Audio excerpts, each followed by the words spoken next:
আজকের রেসিপি হলো মাছের ডিমের ঝোল। তো ফার্স্টেই তেলটাকে গরম করতে দিয়ে দিয়েছি, গোটা গরম মশলা, তেজপাতা ও জিরে ফোড়ন দিয়ে দিয়েছি, নাড়াচাড়া করে নিয়ে এবার পেঁয়াজ কুচোনো এবং কাঁচা লঙ্কা দিয়ে দিয়েছি, দিয়ে ভালো মতন করে একটু ভেজে নিয়ে আলুগুলোকে দিয়ে দিলাম। আলুগুলোকে ভালো মতন করে ভেজে নিয়ে মশলাগুলো নিয়ে নিয়েছি।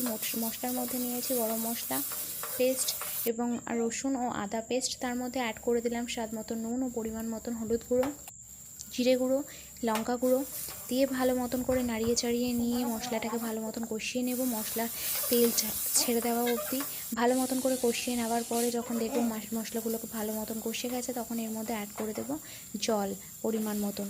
জল দিয়ে আমরা যেহেতু কষা কষা করবো, তো অল্প পরিমাণে জল দেবো, দিয়ে ভালো মতন করে ঢাকা দিয়ে 3-4 মিনিট মতন রেখে দেবো। সেদ্ধ না হওয়া অবধি আলুগুলো সেদ্ধ হয়ে এলেই তখন ঢাকা তুলে নিয়ে কিন্তু এর মধ্যে অ্যাড করে দেবো ডিম ভাজাগুলো অ্যাড করেই 1 মিনিট ফুটিয়ে নিয়ে নামিয়ে নিলেই রেডি আমাদের মাছের ডিমের ঝোল রান্না।